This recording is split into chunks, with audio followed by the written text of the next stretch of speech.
Taste the Daily. Chennai Puzhal அருகே மழை விட்டு பல நாட்கள் ஆன நிலையில் வடியாத மழை நீரால் பொதுமக்கள் அவதியடைந்து வருகின்றனர்.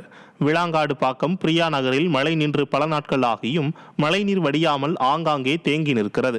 தேங்கி நிற்கும் தண்ணீரால் கொசு தொல்லை, நோய் தொற்று, விஷப்பூச்சிகள் நடமாட்டம் பெருகியுள்ளதால் அப்பகுதி மக்கள் வேதனையடைந்து வருகின்றனர். குண்டும் குழியுமாக சாலைகளில் தண்ணீர் தேங்கி நிற்பதால் வாகனங்களில் செல்வோர் அடிக்கடி கீழே விழும் அவலம் நேரிடுகிறது. இந்த நிலையில் அங்கு ஊராட்சி நிர்வாகம் சார்பில் பாதை அமைப்பதாக கூறி வெறும் கற்களை மட்டும் ஆங்காங்கே கொட்டிச் சென்றுள்ளனர். இதனால் அந்த சாலையில் நடந்து கூட செல்ல முடியாத அவலம் ஏற்பட்டுள்ளது.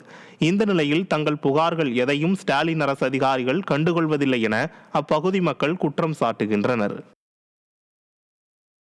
திண்டுக்கல் மாவட்டம் நத்தம் அருகே கார்த்திகை தீபத்தை ஒட்டி விதவிதமான அகல் விளக்குகள் தயாரிக்கும் பணி மும்முரமாக நடைபெறுகிறது. கார்த்திகை தீப திருவிழா வரும் 13ஆம் தேதி கொண்டாடப்படும் நிலையில் சுட்ட களிமண்ணால் ஆன அகல் விளக்குகள் தயாரிக்கும் பணி மும்முரமாக நடைபெற்று வருகிறது. அனைவரையும் கவரும் விதமாக தட்டு விளக்கு, லட்சுமி விளக்கு, பிள்ளையார் விளக்கு, யானை விளக்கு, 5 முக விளக்கு, அன்ன விளக்கு, குபேரன் விளக்கு, 1 முகம் முதல் 51 முகங்கள் கொண்ட விளக்குகள் தயாரிக்கப்படுகின்றன. 20க்கும் மேற்பட்ட வடிவமைப்புகளில் பல வண்ண நிறங்களில் விளக்குகள் தயாரிக்கும் பணியில் 30க்கும் மேற்பட்டோர் இரவு பகலாக ஈடுபட்டுள்ளனர். ₹1 முதல் ₹300 வரை பல்வேறு விலைகளில் விற்கப்படும் இத்தகைய அகல் விளக்குகளை ஏராளமானோர் ஆர்வத்துடன் வாங்கிச் செல்கின்றனர். நாங்கள் முழுக்க டெரக்கோட்டா பொம்மைகள் தான் அதிகமாக செய்துட்டு இருக்கிறோம். ஷோகேஸில் வைக்கிறது வந்து நம்ம கார்டனில் வைக்கிற வரைக்கும் பெரிய சைஸ் நிறைய செய்துட்டு இருக்கிறோம். இது மட்டும் இல்லாமல் விநாயகர் சதுர்த்திக்கு 1 அடி உயரத்துலேருந்து 10 அடி வரைக்கும் நாங்கள் சிலைகள் செய்துட்டு இருக்கிறோம். அப்புறம் ஆயுத பூஜை கொலு பொம்மைகள் நிறைய செய்துட்டு இருக்கிறோம்.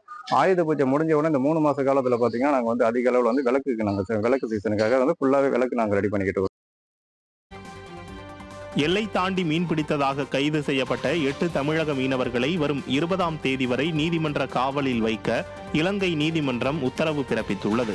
மண்டபம் வடக்கு மீன்பிடி துறைமுகத்திலிருந்து அதிகாலை வேளையில் மீன்பிடிக்க சென்ற தமிழக மீனவர்கள் 8 பேரை எல்லை தாண்டி மீன்பிடித்ததாக கூறி இலங்கை மீன்வளத்துறை அதிகாரிகள் கைது செய்தனர். இதையடுத்து வரும் 20ஆம் தேதி வரை நீதிமன்ற காவலில் வைக்க இலங்கை நீதிமன்றம் உத்தரவிட்டுள்ளது. தமிழக மீனவர்கள் தொடர்ந்து கைது செய்யப்பட்டு வரும் நிலையில் திறனற்ற திராவிட மாடல் அரசும் மைனாரிட்டி பாஜக அரசும் தேவையான நடவடிக்கை எடுக்காமல் அலட்சியம் காட்டுவதாக மீனவர்கள் வேதனை தெரிவிக்கின்றனர். சென்னை அரும்பாக்கத்தில் சாலை திருப்பத்தில் தடுப்புகள் அமைக்கப்பட்டுள்ளதால் வாகன ஓட்டிகளும் பொதுமக்களும் பெரிதும் பாதிக்கப்பட்டுள்ளனர். பல இடங்களில் சாலை திருப்பத்தில் தடுப்புகள் வைத்து அடைக்கப்பட்டுள்ளதால் நீண்ட தூரம் நடந்து சென்று சாலையை கடக்க வேண்டிய நிலை உள்ளதாக பொதுமக்கள் குற்றம் சாட்டியுள்ளனர். மேலும் சில இடங்களில் சாலை திருப்பங்கள் அடைக்கப்பட்டிருந்தாலும் சிக்னல்கள் மட்டும் இயங்குவது வாகன ஓட்டிகளுக்கு சிக்கலை ஏற்படுத்தியுள்ளது. இந்த பிரச்சினைக்கு நிர்வாகத்திறனற்ற விடியா திமுக அரசு உடனடியாக தீர்வு காண வேண்டும் என வாகன ஓட்டிகளும் பொதுமக்களும் வலியுறுத்தியுள்ளனர்.